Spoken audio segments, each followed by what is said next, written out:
Parole de Jésus à Mère Marie Elisha. Mère Marie Elisha commence. Bonjour frères et sœurs et famille YouTube. J'espère que vous êtes bénis. Ce matin, je descendais de mon lit et mon ordinateur est tombé du lit superposé du haut et il s'est fissuré.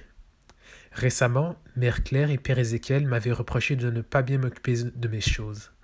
Ce qui est tellement vrai parce que je venais de faire réparer cet ordinateur une semaine auparavant puisque le Seigneur me disait de recommencer à écrire.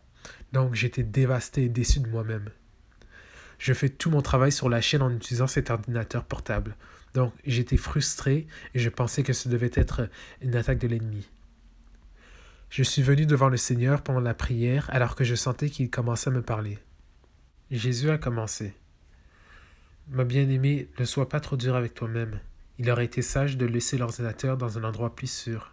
Mais qui penses-tu l'avoir renversé? Les démons, Seigneur.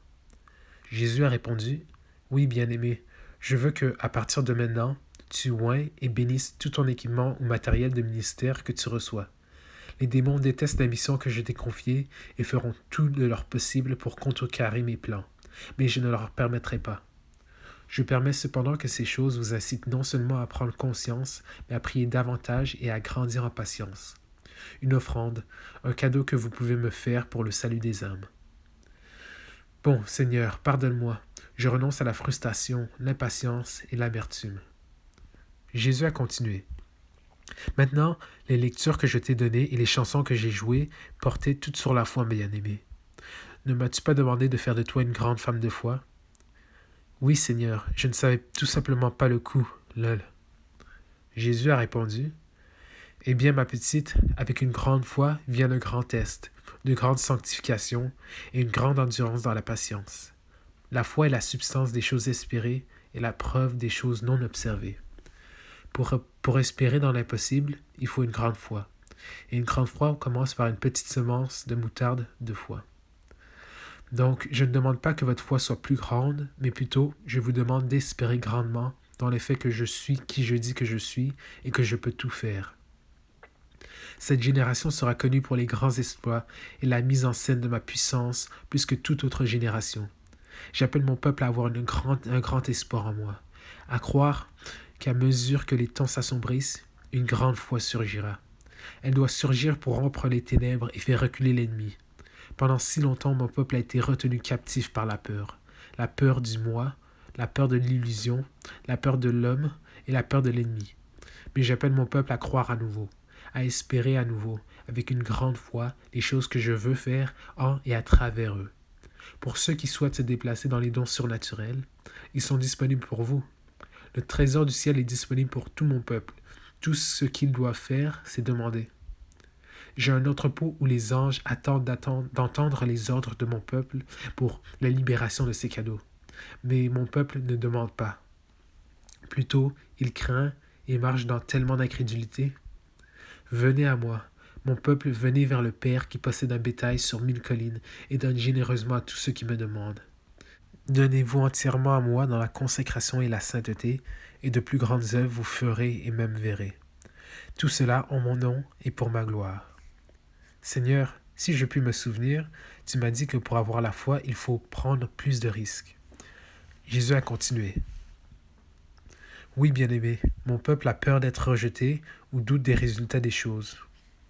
Mais sortez avec foi et obéissance et permettez-moi de faire le reste. Rarement y a-t-il un moment où une prière sincère qui est priée pour une âme sera rendue vide. Parfois, le fruit, vous ne le verrez pas, mais il y a toujours du fruit lorsque vous sortez avec foi. Alors, mon peuple, j'appelle la foi à s'élever en vous maintenant. Voyez-vous les boiteux, les malades autour de vous? Sortez dans mon amour pour les toucher. Je suis leur espoir et je peux et ferai l'impossible. Je pourrais même vous surprendre. Souriant, j'appelle mon peuple à compter le coup et à commencer à vivre la vie qu'ils disent croire. Croyez-vous que je peux ressusciter les morts? Croyez-vous que je peux guérir les malades? Croyez-vous que je peux ouvrir les yeux des aveugles? Croyez-vous que je peux transformer un cœur endurci?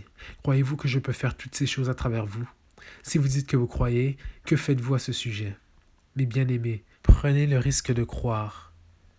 Espérez encore. Croyez ce que je vous dis de croire.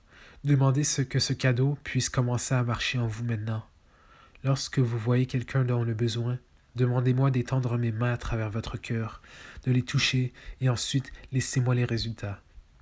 Je ferai de grandes œuvres en vous et à travers vous. Seigneur, puis-je partager la vision que tu m'as donnée il y a quelque temps? Est-ce que ça te va?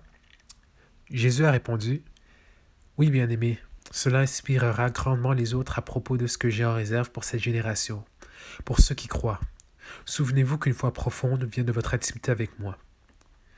Mère Marie-Elisha continue. Donc, famille YouTube, voilà la vision que j'ai eue à propos d'un membre de la famille qui n'était pas à la maison. J'ai reçu une lettre de leur part pendant que je nettoyais ma chambre. Quand j'ai touché son enveloppe, je suis immédiatement entré dans une vision ouverte. J'ai vu ce membre de la famille être rencontré par le leader de jeunesse de mon église à l'époque et ses amis dans le parking de mon église pour la prière. Tout le monde lui a imposé les mains et on commençait à prier, et je ne faisais que regarder. Aucune des lumières de rue n'était ouverte, alors il faisait noir.